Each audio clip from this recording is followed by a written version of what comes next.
Il était une fois, au temps d'avant le temps, une petite âme qui dit à Dieu : « Je sais qui je suis. » Et Dieu dit : « C'est merveilleux, qui es-tu » Et la petite âme cria : « Je suis la lumière !» Dieu sourit d'un grand sourire. « Oui, c'est ça !» s'exclama-t-il, « tu es la lumière !» La petite âme était si heureuse car elle avait résolu le mystère que toutes les âmes du royaume étaient venues résoudre.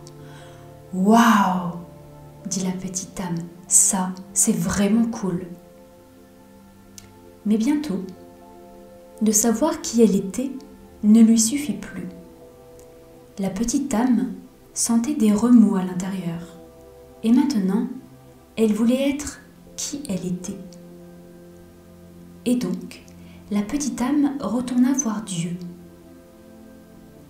et dit : « Salut Dieu, maintenant que je sais qui je suis, est-ce que j'ai aussi le droit de l'être ?» Et Dieu dit : « Tu veux dire que tu veux être qui tu es déjà ? » « Eh bien, répondit la petite âme, c'est une chose de savoir qui je suis et une autre totalement différente de l'être vraiment. Je veux sentir ce que ça fait d'être la lumière. » « Mais tu es la lumière, répéta Dieu avec un autre sourire. « Oui, mais je veux voir comment on se sent, s'écria la petite âme. « Bon, dit Dieu avec un petit gloussement. Je suppose que j'aurais dû le savoir. Tu as toujours été la plus aventureuse. » Puis, l'expression de Dieu changea. « Il y a juste une chose. »« Quoi ?» demanda la petite âme. « Eh bien, il n'existe rien d'autre que la lumière. Vois-tu, je n'ai rien créé d'autre que ce que tu es, alors il n'y a pas de manière facile pour toi de faire l'expérience de ce que tu es, puisqu'il n'y a rien que tu n'es pas. » « Hein ?» dit la petite âme, qui était maintenant un peu perplexe. « Pense-y de cette façon, dit Dieu. Tu es comme une bougie dans le soleil. Oh, tu y es, c'est certain. Avec 1 million, 1 milliard d'autres bougies qui constituent le soleil. Et le soleil ne serait pas le soleil sans toi. Non, il serait un soleil sans l'une de ces bougies. Et ça ne serait pas le soleil du tout, car il ne brillerait pas avec autant d'éclat. Et pourtant, comment te connaître en tant que lumière quand tu es parmi la lumière ? C'est la question. Eh bien, dit la petite âme toute ragaillardie, tu es Dieu, trouve quelque chose. Dieu sourit encore une fois. Je l'ai fait. Je l'ai déjà fait, dit Dieu. Puisque tu ne peux pas te voir en tant que lumière, quand tu es dans la lumière, nous allons t'entourer d'obscurité. Qu'est-ce que c'est l'obscurité ? Demanda la petite âme. Dieu répondit : c'est ce que tu n'es pas. Est-ce que j'aurais peur de l'obscurité ? S'écria la petite âme. Seulement si tu le choisis, répondit Dieu. Il n'y a vraiment rien à craindre, à moins que tu ne le décides. Vois-tu, nous inventons tout ceci, nous faisons semblant. Oh, dit la petite âme, et déjà elle se sentait mieux. Puis, Dieu expliqua que pour pouvoir faire l'expérience de quoi que ce soit, son exact opposé allait apparaître. C'est un grand cadeau, dit Dieu, parce que sans cela, tu ne pourrais pas savoir à quoi ressemble quoi que ce soit. Tu ne pourrais pas connaître le chaud sans le froid, le haut sans le bas, le vite sans le lent. Tu ne pourrais pas connaître la gauche sans la droite, ici sans là-bas, maintenant sans jadis. Et donc, conclut Dieu, quand tu seras entouré par l'obscurité, ne brandis pas ton poing et n'élève pas ta voix, ne maudis pas l'obscurité. Sois plutôt une lumière vis-à-vis de l'obscurité et ne sois pas fâché de cela. Alors, tu sauras qui tu es vraiment et tous les autres le sauront aussi. Laisse tant briller ta lumière que tous sauront combien tu es spécial. Tu veux dire que j'ai le droit de montrer aux autres combien je suis spécial ? Demanda la petite âme. Bien sûr, dit Dieu avec un gloussement. Tu en as tout à fait le droit. Mais souviens-toi, spécial ne veut pas dire meilleur. Tout le monde est spécial, chacun à sa façon. Et pourtant, bien d'autres ont oublié cela. Ils ne verront qu'ils ont le droit d'être spécial que si toi-même, tu reconnais que tu as le droit d'être spécial. Waouh, dit la petite âme, dansant, sautillant, riant et sautant de joie. Je peux être aussi spéciale que je veux. Oui, et tu peux commencer tout de suite, dit Dieu qui sautait, dansait, riait avec la petite âme. Quelle partie du spécial veux-tu être ? Quelle partie du spécial ? Répétait la petite âme. Je ne comprends pas. Eh bien, expliqua Dieu, être la lumière, c'est être spécial. Et être spécial comprend beaucoup d'éléments. C'est spécial d'être gentil. C'est spécial d'être doux. C'est spécial d'être créatif. C'est spécial d'être patient. Est-ce que tu peux trouver d'autres façons d'être qui sont spéciales ?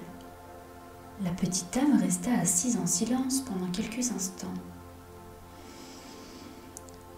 J'ai trouvé beaucoup de façons d'être spéciale, s'exclama alors la petite âme. C'est spécial d'être quelqu'un qui aide. C'est spécial d'être quelqu'un qui partage. C'est spécial d'être amical. C'est spécial d'être attentif aux autres. Oui, approuva Dieu. Et tu peux être toutes ces choses, ou n'importe quel élément du spécial que tu souhaites être à tout moment. C'est ça que veut dire être la lumière. Je sais ce que je veux être. Je sais ce que je veux être, annonça la petite âme toute excitée. Je veux être la partie du spécial qui s'appelle celui qui pardonne. Est-ce que ce n'est pas spécial de pardonner ? Oh oui, assura Dieu à la petite âme, c'est très spécial. D'accord, dit la petite âme, c'est ça que je veux être. Je veux être celui qui pardonne. Je veux faire l'expérience d'être comme ça. Bien, dit Dieu, mais il y a une chose que tu dois savoir. La petite âme commençait maintenant à s'impatienter un peu.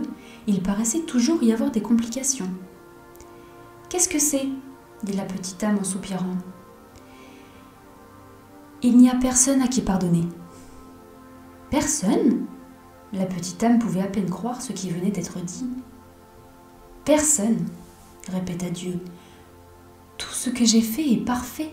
Il n'y a pas une seule âme dans toute la création qui soit moins parfaite que toi. Regarde autour de toi. » C'est alors que la petite âme réalisa qu'une large foule s'était réunie. Des âmes étaient venues de près et de loin, de tout le royaume, car la nouvelle s'était répandue que la petite âme avait cette conversation extraordinaire avec Dieu, et chacun voulait entendre ce qu'il disait. Regardant les innombrables autres âmes réunies, là, la petite âme dut acquiescer. Aucune ne paraissait moins merveilleuse, moins magnifique ou moins parfaite que la petite âme elle-même. Tel était le prodige des âmes réunies autour d'elle, et si brillante était leur lumière que la petite âme pouvait à peine les regarder. Alors, à qui pardonner ? Demanda Dieu. Oups, ça ne va pas être drôle du tout, grommela la petite âme. Je voulais faire l'expérience d'être celui qui pardonne. Je voulais savoir quel effet ça faisait d'être cette partie du spécial. La petite âme apprit ce que c'était que d'être triste. Mais juste à ce moment-là, une âme amicale s'avança de la foule. « Ne t'inquiète pas, petite âme, dit l'âme amicale. Je vais t'aider. Tu vas m'aider? La petite âme s'illumina. Mais qu'est-ce que tu peux faire? Je peux te donner quelqu'un à qui pardonner, tiens. Tu peux? Certainement, gazouilla l'âme amicale. Je peux venir dans ta prochaine vie et faire quelque chose que tu pourras pardonner. Mais pourquoi? Pourquoi ferais-tu cela? Demanda la petite âme. Toi qui es un être d'une telle perfection achevée, toi qui vibres à une telle vitesse que cela crée une lumière si brillante que je peux à peine te regarder. Qu'est-ce qui pourrait te faire vouloir ralentir ta vibration à une telle vitesse que ta brillante lumière deviendrait sombre et dense? Toi qui es si léger que tu danses sur les étoiles et que tu te déplaces à travers tout le royaume à la vitesse de ta pensée, qu'est-ce qui te ferait venir dans ma vie et te rendre si lourd que tu pourrais faire cette mauvaise chose? C'est simple, dit l'âme amicale. Je le ferai parce que je t'aime. La petite âme parut surprise par la réponse. Ne sois pas si stupéfaite, dit l'âme amicale. Tu as fait la même chose pour moi. Tu ne te souviens pas? Oh, nous avons dansé ensemble, toi et moi, bien des fois. À travers les éternités et les âges, nous avons dansé. À travers le temps tout entier. Et dans bien des lieux, nous avons joué ensemble. C'est juste que tu ne t'en souviens pas. Nous avons tous deux été l'ensemble de toutes choses. Nous en avons été le haut et le bas, la gauche et la droite. Nous en avons été le ici et le là-bas, le maintenant et le jadis. Nous avons été le mâle et la femelle, le bon et le mauvais. Nous en avons été la victime et le méchant. Ainsi, nous nous sommes rencontrés, toi et moi, maintes fois auparavant. Chacun apportant à l'autre l'exacte et parfaite occasion d'exprimer et d'expérimenter qui nous sommes vraiment. Et donc, continua d'expliquer l'âme amicale, je vais venir dans ta prochaine vie, et cette fois-ci, je serai le méchant. Je ferai quelque chose de vraiment terrible, et alors, tu pourras faire l'expérience d'être celui qui pardonne. Mais que vas-tu faire? Demanda la petite âme avec un tout petit peu de nervosité. Que vas-tu faire qui sera si terrible? Oh, répondit l'âme amicale avec une étincelle, nous trouverons bien quelque chose. Puis, l'âme amicale parut devenir sérieuse et dit d'une voix douce.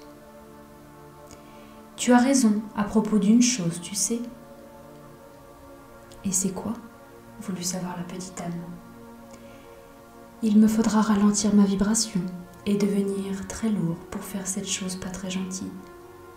Il me faudra prétendre être quelque chose de très différent de moi.